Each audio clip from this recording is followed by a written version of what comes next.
All right. We're going to have our next panel, or rather, fireside chat with Phuc, country manager Robert Walters. Please welcome him to the stage.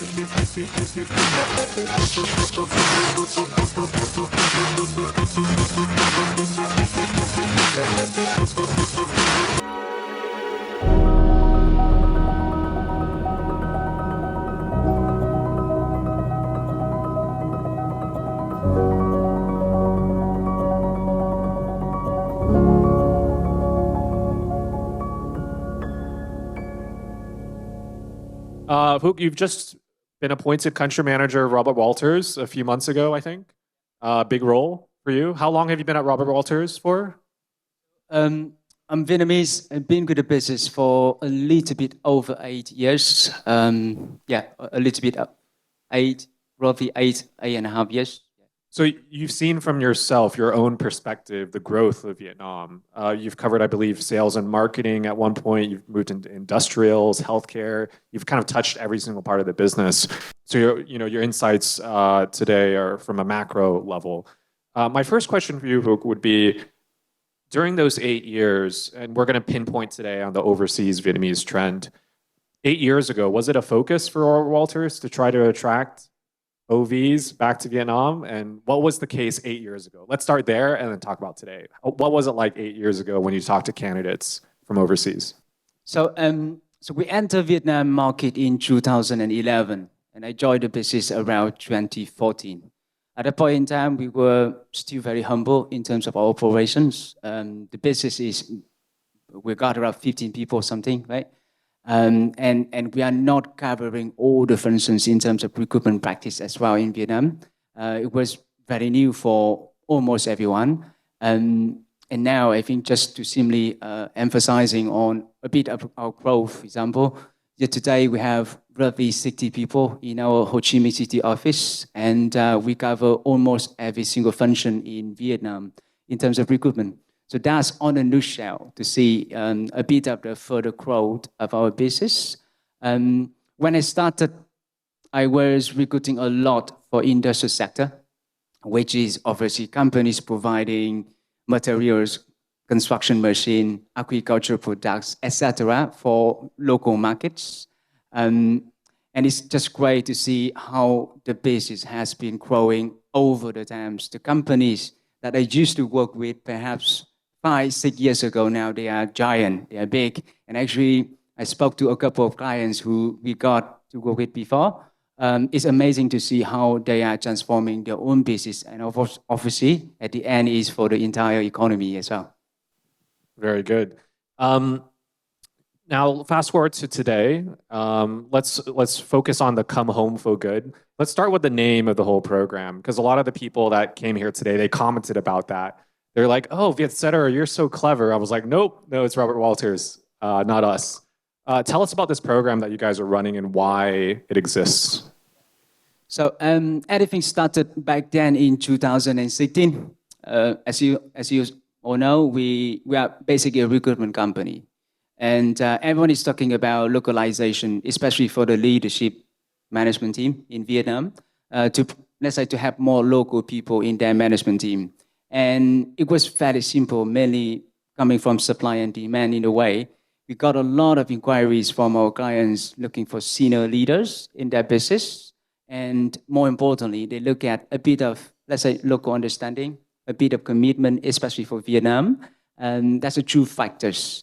And that's how we started everything.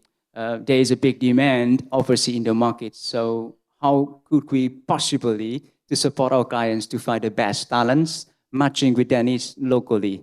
And thereafter, the Come Home for Good campaign started in 2016. And by the way, Vicky is here with us. Vicky is our international candidate manager. She's running this campaign for Robert Walters.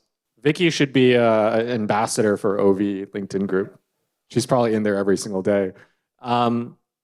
So how many OVs, overseas Vietnamese, have you guys brought back to Vietnam, and what have their experiences been? You say commitment, for example.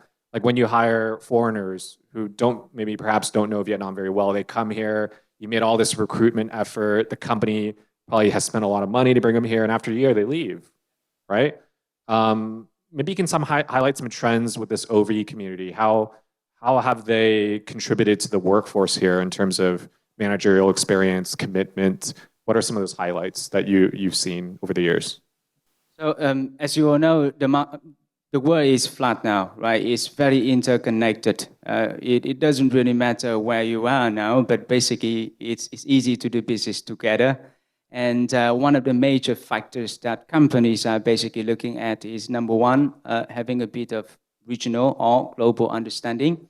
Number two is having a deep understanding about the local markets. And if you look at Vietnam, is still a key momentum for a lot of big MNCs here to develop and to grow. For example, Quang mentioned earlier, Vietnam is one of the biggest markets, even for Google, right? So to find someone who understands that and obviously to be able to integrate very well with the people within the company, not only from the business perspective, but also on the cultural stuff is absolutely vital. And that's how generally they look at that.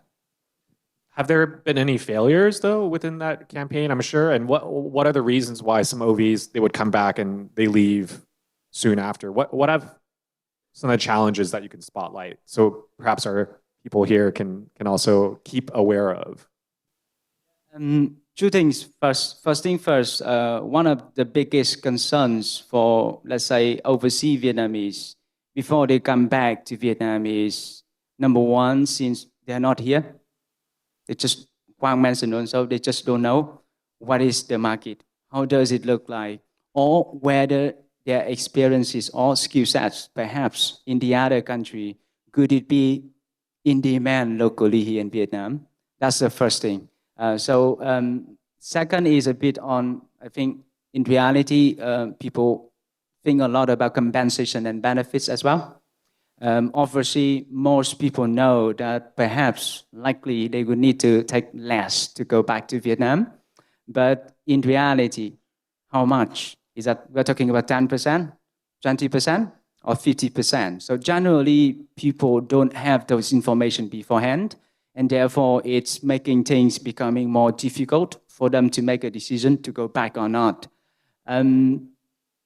For our experience, luckily the experience has been really successful, perhaps due to the fact that we always talk to people beforehand. So just to give you an example that I was talking to Vicky earlier, we were reaching out usually to hundreds of people at the same time globally. Perhaps we got 15 response.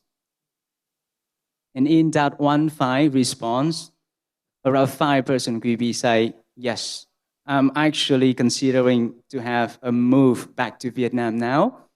And in that 5%, we perhaps place one person successfully for the job back here in Vietnam.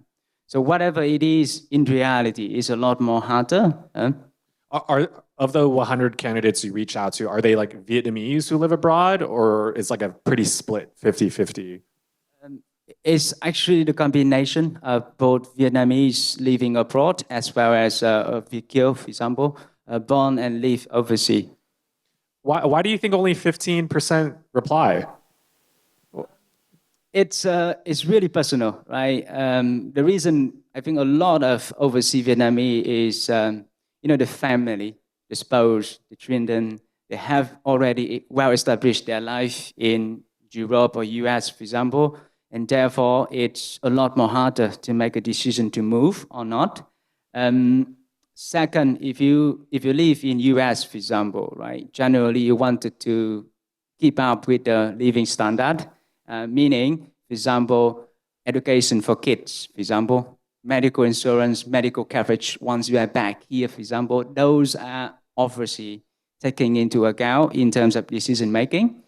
The last point is a bit around the market itself, right? We have a job, and usually companies are looking for filling those jobs very urgently. It takes time for overseas Vietnamese, for example, to make family arrangement, right? 3 to 6 months, sometimes can be a little bit higher, and companies are very difficult, right? And they can change their mind as well. So this is a bit of timing perspective as well, which is pushing back the way back.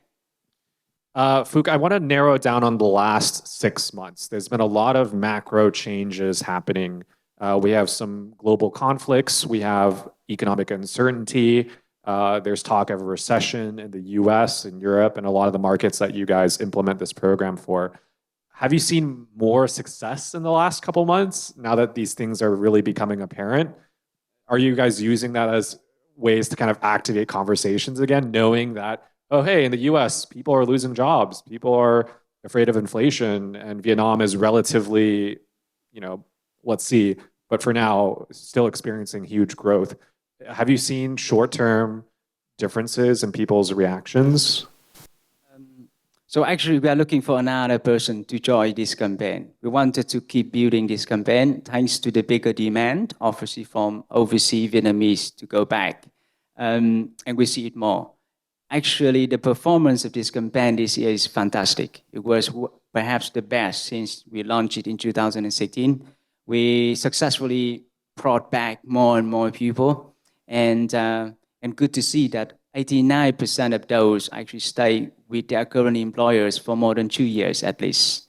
So it's not only about the result itself, but also, people are finding opportunities, but good opportunities with right companies in Vietnam, and that's very nice to see. But we have more actually response. When we reach out to people, for example, 10%, when we first started, no one knows about this. Now, 7 or 8 persons, they heard about this already, or they perhaps got it from the networks or from the friends. And there's a huge opportunities for us. Based on what you said earlier, Hao, a lot of uncertainty around the world for the time being. And Vietnam is, on the other hand, on a very good note. Our business is good. The country is growing. We see a lot of demand from the recruitment perspective on the ground. That is really exciting. And perhaps people know, so people reaching out to us more. Very cool. Yeah, I'll just share a story of my own. One of our clients at Vietcetera is Tiki, and the chief people officer over there mentioned at their scale they need experts in search, for example, and preferably those that have built large-scale search projects before. But the reality is, no one's done that in Vietnam.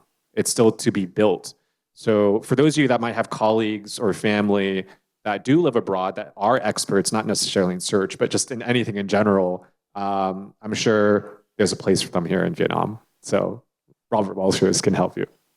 Thank you so much, Phuc, for your insights. Thank you, Hao. Thank you.